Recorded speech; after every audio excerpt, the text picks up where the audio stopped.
We live in a world where folks believe independent fact checkers are the supposed unbiased authority on what is and is not objective truth.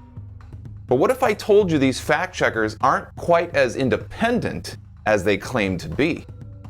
What if I told you the fact checkers were part of a much more disturbing problem? Welcome everybody, Justin Deschamps here, founder of Stillness in the Storm and host, writer, and producer of the hit show Into the Storm on EdgeOfWonder.tv. Today we're going to be examining the International Fact-Checking Network. This topic is extremely important, and barely anyone seems to be really talking about it. But before we get to that, head on over to stillnessinthestorm.com/donate to support our work. You can also become a member via Subscribestar for exclusive benefits and perks. And I'm excited to tell you about stillnessinthestore.com, where you can find awesome merch to show the world your truth. That's stillnessinthestore.com. Thanks again for all your support.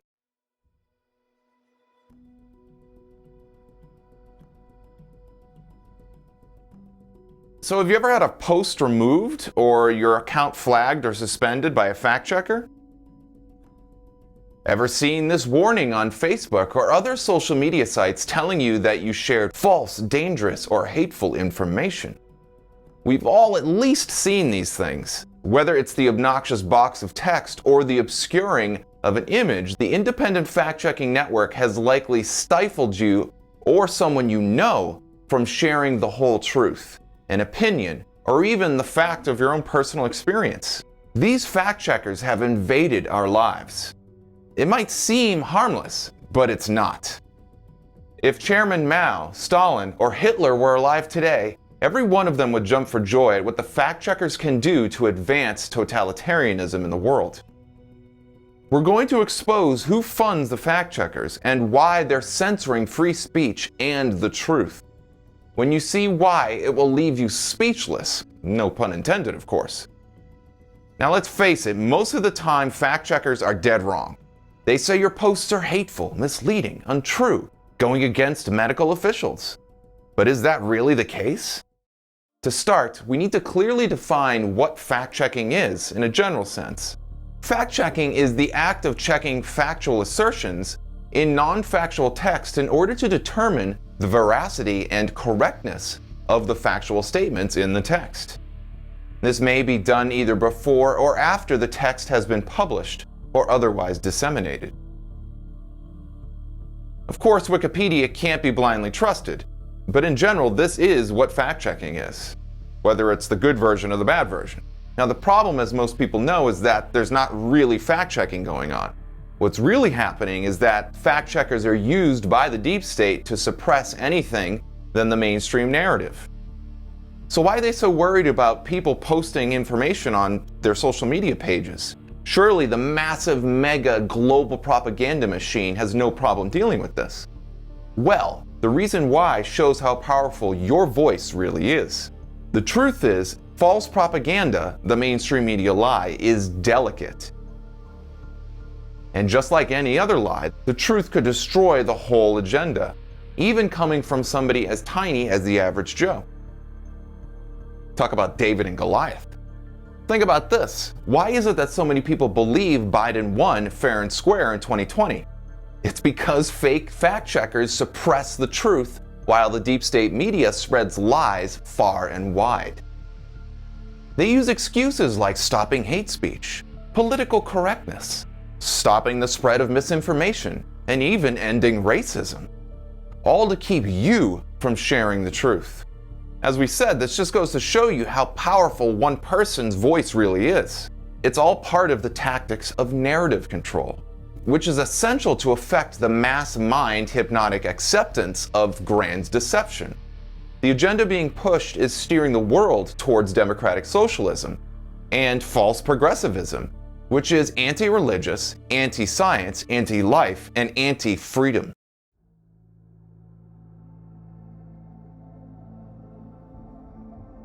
You might be wondering who benefits? Like, what's the motive? To be clear, we don't have a smoking gun such as a Project Veritas style recording of fact checkers admitting they lie and who they are working for.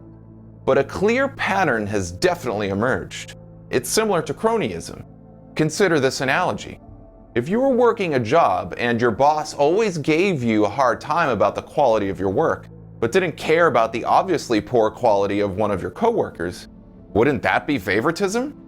It would be a conspiracy to unfairly treat employees with your boss at the center of it. Essentially the same thing is happening here. The radical left agenda, the deep state agenda, the New World Order agenda manifests itself as critical race theory, pro-Bidenism, pro-Chinaism, pro-COVIDism, pro-COVID vaccines, pro-big pharma, and so many other things that these fact checkers are designed to protect. Is it really that much of a stretch to think there's a grand conspiracy at work? Now, one of the fact checkers' primary goals, or MOs, is to discredit information and news that effectively undermines the official deep state narrative. Now, a good example of this is Snopes, which is one of several fake news fact checkers out there. If you do a Google search on election fraud in 2020, Snopes will likely tell you that it didn't happen, that there was no election fraud. Of course, as you probably know, there's truckloads of evidence of election fraud that happened in 2020, as the audits in Arizona have proven to the world, as just one example. Remember Russiagate? Remember how the mainstream media said Trump and Russia stole the 2016 election from Hillary Clinton? Now, this has been a thoroughly debunked conspiracy theory. Trump-Russia collusion never happened. But if you look up the Trump campaign colluding with Russia, then Snopes would likely tell you that it did happen. And if you look more into that collusion, it will tell you that the information Trump declassified regarding Obamagate is unverified. Translation, they want you to think it's a lie. But this isn't true, and it proves that Snopes can't be trusted. They are a fake news fact checker. The pattern is that, according to Snopes, news stories that benefit Democrats and the deep state are all real, while stories that would benefit the Trump campaign or align with patriotic talking points are unverified or untrue, even hateful or misleading. Isn't that convenient?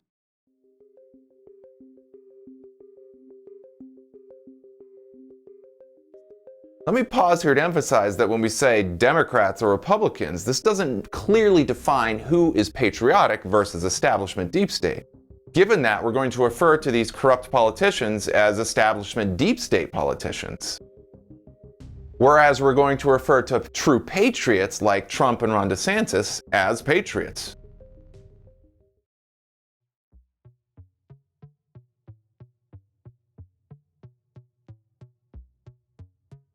Now that we've established a clear pattern of favoritism, to put it simply, and that there's a conspiracy to support one narrative and suppress another, let's take a look at who funds these fact checkers. Let's follow the money. Snopes is not alone in their left-wing bias. The same bias applies to the fact checkers at PolitiFact, Facebook, Twitter, Washington Post, and dozens of others. So who are these fact checkers exactly? This is where it gets interesting. Did you know that all the fact checkers are directly affiliated with the Poynter Institute for Media Studies? International Fact-Checking Network, to be precise, the IFCN. The IFCN has standards, rules of conduct that they have to follow, at least that's what they say on paper. These rules are created by the IFCN itself. Isn't that convenient? And yet these people break their own rules, blatantly violating their number one principle, a commitment to nonpartisanship and fairness. The phrase, by their deeds ye shall know them, kind of comes to mind now, doesn't it? Now, there are at least 82 organizations that have amalgamated under the umbrella organization called the International Fact-Checking Network, or the IFCN. The IFCN is a unit of the Poynter Institute. The Poynter Institute is a journalism school and research organization in St. Petersburg, Florida.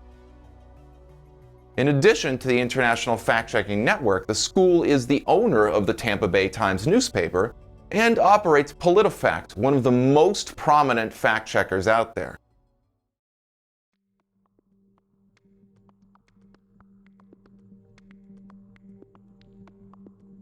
The IFCN claims to have 5 commitments. Let's review them. A commitment to nonpartisanship and fairness. A commitment to transparency of sources. A commitment to transparency of funding and organization. A commitment to transparency of methodology. A commitment to open and honest corrections. Now, these commitments sound disarming, but let's unpack a couple of these statements. Now, if you're like me, you're already seeing the hypocrisy here. First, we have a commitment to nonpartisanship and fairness. This seems to be only half true. Suppose a political figure makes a statement. These fact-checkers will remain nonpartisan and fair so long as the statement in question goes along with the deep state narrative. In essence, if you're an establishment puppet politician, you will be treated pretty fairly by these fact-checkers. But patriotic types like Trump or Marjorie Taylor Greene are enemies of the deep state, and therefore they're going to get a lot of attention from these fact-checkers. Doesn't seem so unbiased or fair now, does it? Compare the difference between how the media treats establishment Republicans like Paul Ryan, Liz Cheney, or Mitt Romney versus how they've treated Trump, Devin Nunes, and Mike Pompeo. Here's another one of their supposed standards: a commitment to transparency of sources. These transparent sources are themselves just part of the control system, like the Southern Poverty Law Center or the Washington Post. This means we don't get freedom of thought outside of these pre-approved sources who, by the way, have been dead wrong on multiple occasions. In other words, if you don't believe in what these sources think is true, you're a dangerous conspiracy theorist. Recall that intelligence agency insiders claimed there was proof Trump colluded with Russia in 2016. The most glaring example of this duplicity is the very fact that the fact-checkers were dead wrong about the Trump-Russia collusion in 2016. This means we'd be fools to trust these people. Here's our next standard: a commitment to transparency of funding. But the transparency is really only skin deep. For instance, we do know that Facebook and Open Society Foundation fund fact-checkers. But what we don't know is who actually issued the order to fund, and most importantly, why. The why is critical, and the fact the why isn't clear speaks volumes. So who exactly is funding the international fact-checking organizations? We searched Poynter's database and found a list of the usual big tech, big media suspects involved in stifling the public discourse, as well as a whole host of foundations and advocacy groups, all of which are directly connected to the topics that are commonly censored or fact-checked. In short, these fact-checkers all have a dog in the race, so to speak. That is, these funders aren't unbiased at all. They all stand to gain and make a lot of money by suppressing the whole truth. I don't know about you, but that doesn't sound very unbiased and fair to me. If you're like me, you have a deep faith in the divine. As a philosopher and spiritualist, I've discovered that no matter how hard the forces of darkness fight truth, beauty, and goodness, God always wins. That's why I designed the God Wins line. Because instead of promoting dark occult Saturnian symbolism, which is what the Nike logo is, in case you didn't know, I want to remind myself that God's plan will be successful in the end. Go to stillnessinthestore.com to get your God Wins t-shirt, jacket, mug, or stickers. You can save 10% off on this and all other items by using promo code SAVE10. That's stillnessinthestore.com. Check the link below.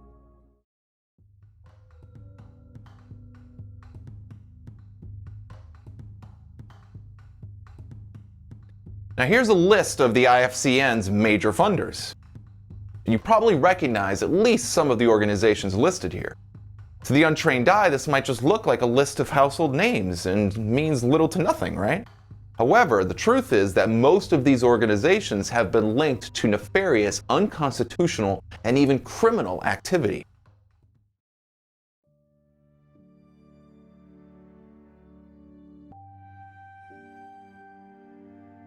Let's start looking at the funders list with an examination of the Charles Koch Foundation. The enormity of the Koch fortune is no mystery.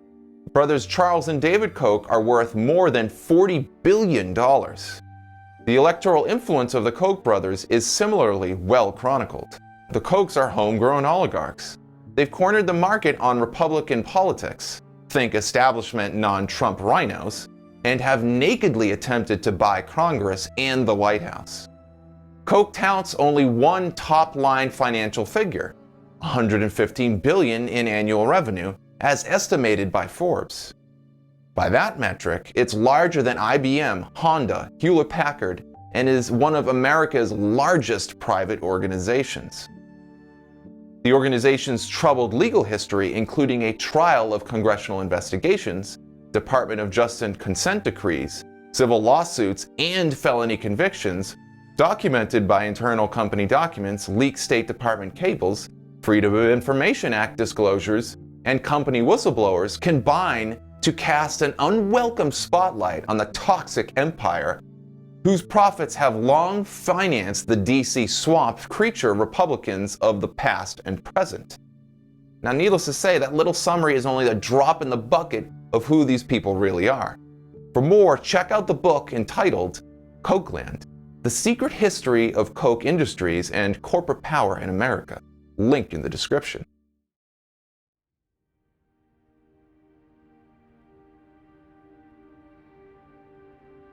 Next, we have Facebook, a company that has had so many scandals in the last decade, we couldn't possibly list them all in one video.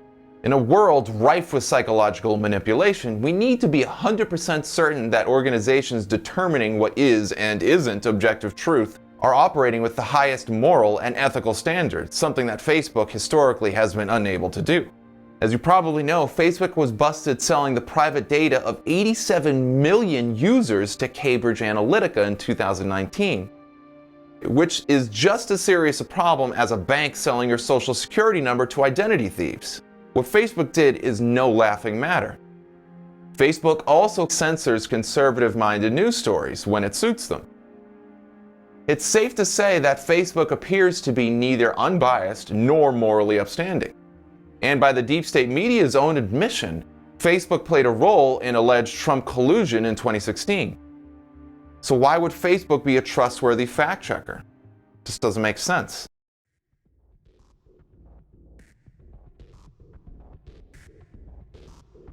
Now let's get into the foundations and charities that fund the fact checkers.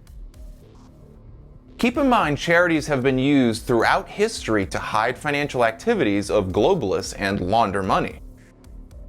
One of the ways that the deep state establishment raises money for its operations is to drum up sentiment for a seemingly altruistic cause like equality or environmentalism, create a foundation or charity connected to the cause, and then use their media networks and celebrities to market the charities.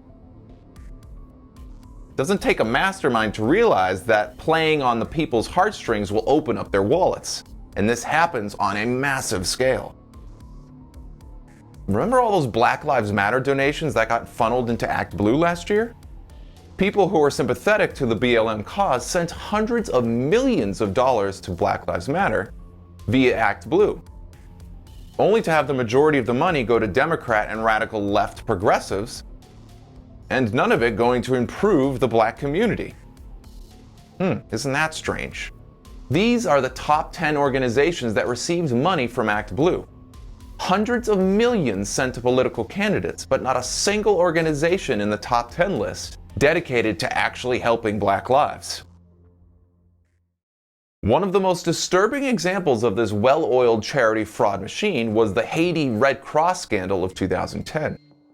The Red Cross raised over $500 million. The Obamas were pressing Americans to give, and the Clinton Foundation was involved.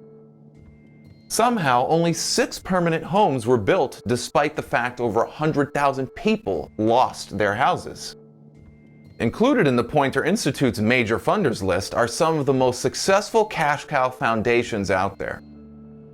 One example is the Democracy Fund, which describes itself as scrupulously bipartisan, though in reality its giving suggests the fund is yet another front group or degree of separation between big money interests and the politicians they want to put in office. The fund is chaired and principally funded by eBay founder and former chairman Piri Odermayer, who has long endorsed career politicians on the left. The Open Society Foundation is a grant-making network founded by business magnate George Soros. In some cases, the mere mention of George Soros is enough to get you fact-checked, censored, or even flagged as posting hate speech. Most negative press, leaks, or evidence of nefarious activity related to the Open Society Foundation has been systematically scrubbed from the surface of the internet. Oh gee, too bad. It would take an entire video series to cover the Soros topic. But to give you an example of the man's psychology, take a look at this. Hello, George, good to see you. How are you doing? We once again have to become better citizens. You know, it is not enough for America's future that some participate and others don't. We have been given an extraordinary blessing, and at this moment in time, our country needs us. And we need people like George Soros, who is fearless and willing to step up when it counts. So please join me in welcoming George Soros.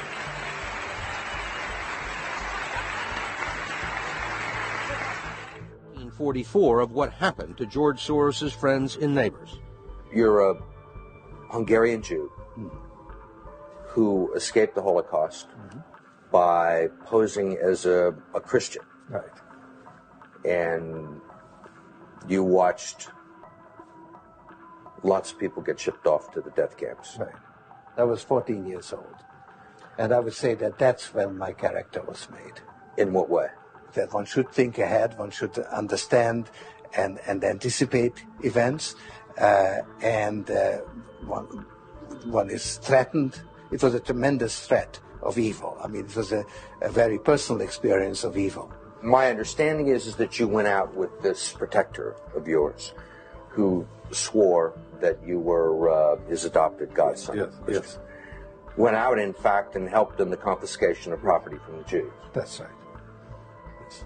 I mean, that sounds like an experience that would send lots of people to the psychiatric couch for many, many years.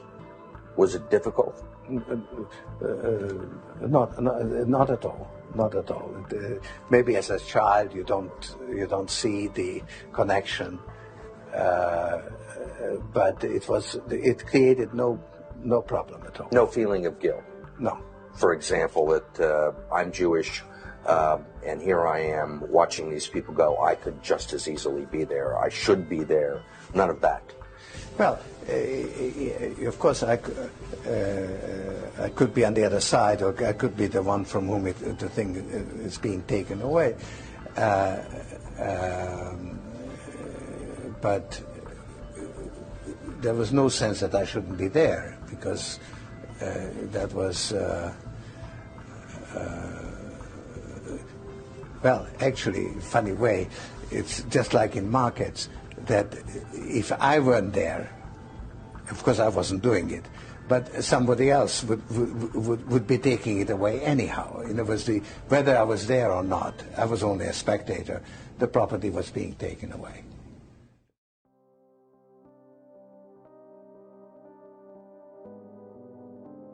"50 years ago, these organizations would have been labeled communist sympathizers and subversives.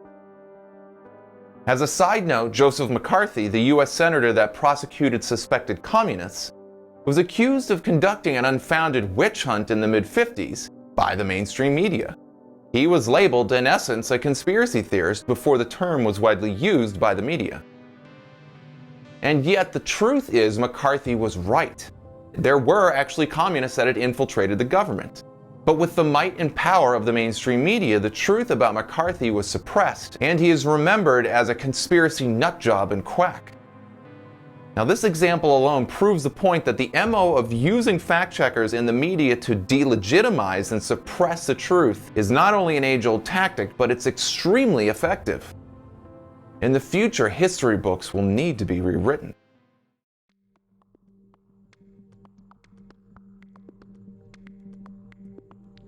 Now that we've clearly defined what a fact checker is, looking at how they are not as independent as they claim, and we listed some of their major funders, let's look at the information that fact checkers seem to target.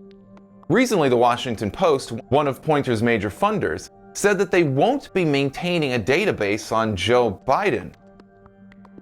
But they did for Donald Trump. What's up with that? They claim Trump lied more than any other president, creating the need for a database. But was it because Trump lied, or was it because he had no intention of kowtowing the corporate overseers who curate the deep state narrative? To anyone who wholeheartedly follows politics and doesn't get their political views from Twitter's trending section, the idea that Joe Biden is an Honest Abe-like figure is baffling.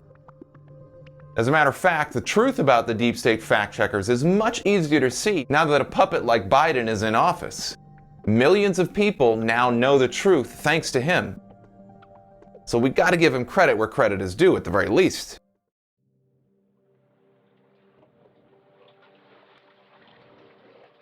Here are just a few of the big lies tied to the Biden name. In September 12, 2019, Biden said in a debate, "We didn't lock people up in cages, we didn't separate families, we didn't do all of those things." Now, Biden flat out lied here. This is totally not true.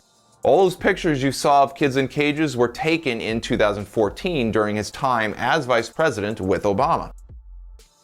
Joe Biden has repeatedly said that he was arrested with Nelson Mandela on the streets of Soweto during a trip to South Africa in the 1970s, when South Africa was under apartheid. I came back from South Africa trying to see Nelson Mandela and getting arrested for trying to see him on Robben Island. He was in prison. I had the great honor of meeting him. I had the great honor of being arrested with our UN ambassador on the streets of Soweto trying to get to see him on Robben Island. Now, this is another blatant lie. There is absolutely no truth to this whatsoever, and Biden even had to admit it later. Your campaign has come out since and said, no, you were separated from other people at the airport, but you did say arrest three times. Why? I said arrested. I meant I was not able to move. Cops, Afrikaners would not let me go with them, made me stay where I was. I guess I wasn't arrested, I was stopped. And another example, Biden said on May 22nd, 2020, in an interview on the Breakfast Club radio show, "The NAACP has endorsed me every time I've run." This is not true. The NAACP has never endorsed any candidate. On September 3rd, 2019, in an NPR interview referring to the Iraq War, Biden said, "Immediately the moment it started, I came out against the war at that moment." Not true. Biden fully supported the Iraq War and voted for the resolution to go to war.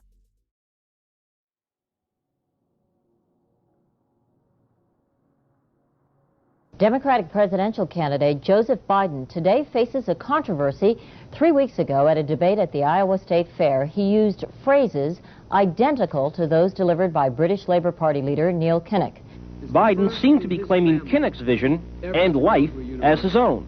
Why is it that my wife, who's sitting out there in the audience, is the first in her family to ever go to college?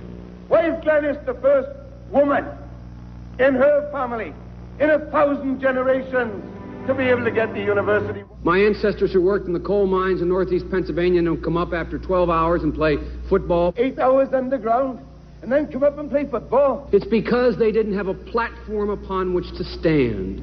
There was no platform upon which they could stand. The notion that every thought or notion or idea you'd have to go back and find and attribute to someone, I think is, quite frankly, ludicrous. The problem here is that Senator Biden told his audience he'd just been thinking about these things, and he failed to give any credit at all to his famous British speechwriter. I should have said, to paraphrase Neil Kinnock, it's the only time I didn't, and all the times I've ever used it.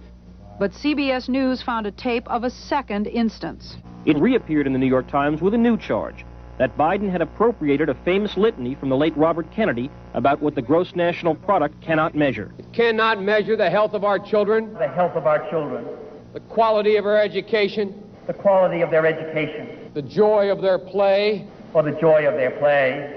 Biden gave Kennedy no credit. He has also quoted or paraphrased John Kennedy, Hubert Humphrey, and British Labour Party leader Neil Kinnock, all without credit. Joseph Biden admitted today that he committed plagiarism when he was in law school. He said it was a mistake, but that it was unintentional. He quoted 5 pages of someone else's work without proper citation. I've done some dumb things, and I'll do dumb things again.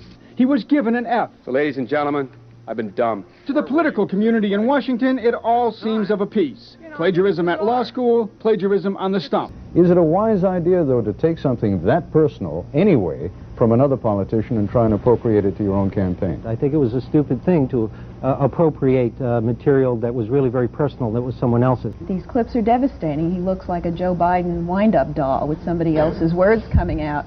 If they're going to do things that are stupid as well as immoral, then they're probably too dumb to have the job of president. Senator Joseph Biden may have more explaining to do. The new questions stem from taped remarks of Biden during an April campaign appearance in New Hampshire.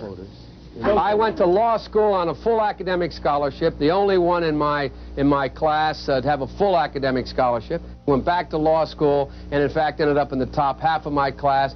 I was the outstanding student in the political science department at the end of my year. I graduated with 3 degrees from undergraduate school and 165 credits, only needed 123 credits. Biden now concedes he did not graduate in the top half of his law school class, that he does not have 3 degrees from college, and that he was not named outstanding political science student in college. Newsweek says Biden actually went to school on a half scholarship, ended up near the bottom of his class, and won only 1 degree, not 3.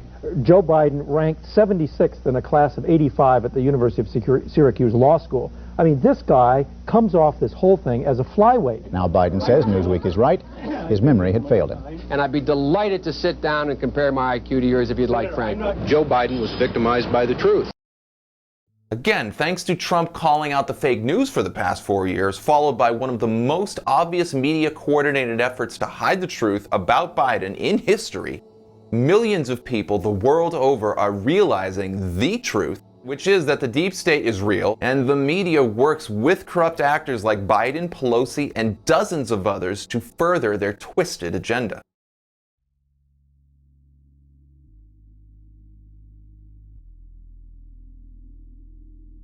A video exposing fake news fact-checkers wouldn't be complete without mentioning the coronavirus scamdemic and cover-up of COVID vaccine truth. We've seen an unprecedented amount of experts in the field provide high-quality information, evidence, and opinions that completely contradict the propaganda coming from governments and health agencies like the CDC, as well as the mainstream media. America's Frontline Doctors, funded by Dr. Simone Gold, is a great example of these fact-checkers repeatedly censoring and suppressing these experts. Why is that the case? Why are they doing it? Because these people dared to question the official COVID narrative. Topics like the faulty PCR tests, the truth about masks, hydroxychloroquine, and the horrific COVID vaccine reactions, to name a few things, are censored on an industrial scale. Most recently, PolitiFact removed a 2020 report that falsely said the theory COVID leaked from a Wuhan lab is a debunked conspiracy theory. Now we know almost everyone believes a lab leak theory has merit. The truth is, because Trump talked about this theory first, and all the anti-Trump media and politicians wanted to stay away from it, reveals how much these people are cowards and liars. How many lies do we need to catch someone making in order to stop trusting them? An editor's note from PolitiFact about the Wuhan lab leak theory that they said was bogus was removed and archived. Listen to their excuse. When this fact-check was first published, PolitiFact sources included researchers who asserted the SARS-CoV-2 virus could not have been manipulated. That assertion is now more widely disputed. For that reason, we are removing the fact-check from our database, pending a more thorough review. Currently, we consider the claim to be unsupported by evidence and in dispute. In other words, they're going back on what they originally said. Dr. Kamran Abbasi is the recent executive editor of the prestigious British Medical Journal, editor of the Bulletin of the World Health Organization, and a consultant editor for PLOS Medicine. He is editor of the Journal of the Royal Society of Medicine and JRSM Open. This statement from Dr. Abbasi makes it clear what's happening. Science is being suppressed for political and financial gain. COVID-19 has unleashed state corruption on a grand scale, and it's harmful to public health.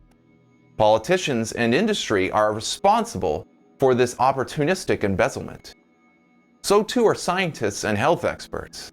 The pandemic had revealed how the medical-political complex can be manipulated in an emergency, a time when it is even more important to safeguard science. Vinay Prasad, MD, MPH, an associate professor at the University of California, San Francisco, is one of many experts in the field during this pandemic who has been criticizing Facebook fact-checkers. Prasad said, "Whether you think $800 billion companies should stamp misleading or false on op-eds in the Wall Street Journal is one issue. But even if you support that, surely this process is a kangaroo court. Take a look at this." He originally posted, "Wow, Facebook's COVID fact-checkers/censors are just Twitter celebrities who interact with each other and are known to disagree with points of view they end up censoring. This isn't fact-checking, it's a scam." It might not seem obvious why fighting back against fake fact-checkers is important. Hitler hid the truth about the Holocaust from his people. Stalin hid the truth about starving millions of his own citizens from the world. And the truth about election fraud, COVID, human trafficking, and dozens of other crimes against humanity are suppressed and downplayed by these liars and fraudsters.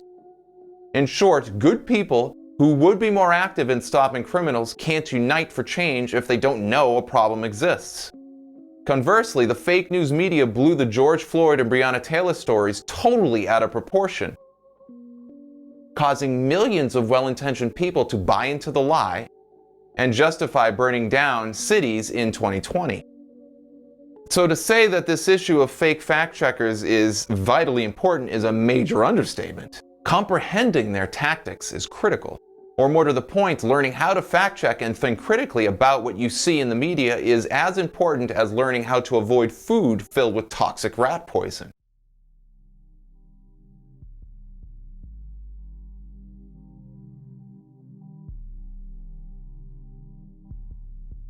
It boils down to two basic forms of discernment or analysis for validity.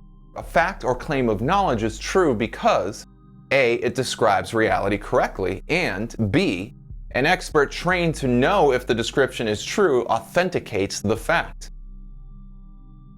It's that first one that's the most important. An expert that authenticates a false fact obviously doesn't make a falsehood become true.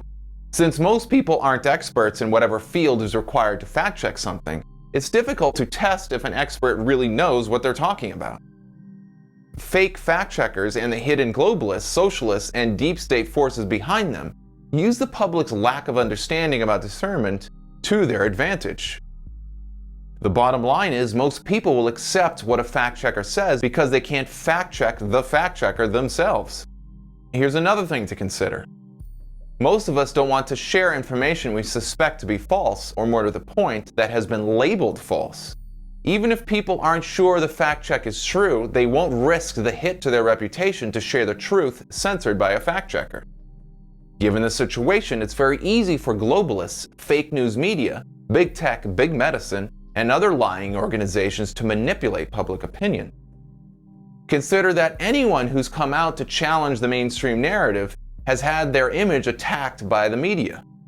Mike Lindell, Dr. Simone Gold, Dr. Christine Northrup, and many others, all of whom have prestigious reputations appearing on mainstream media and shows like Oprah, were all labeled conspiracy theorists after they spoke the truth and went against officialdom. All this means that the forces behind fake fact-checkers have a well-oiled machine of lies, deception, and corruption.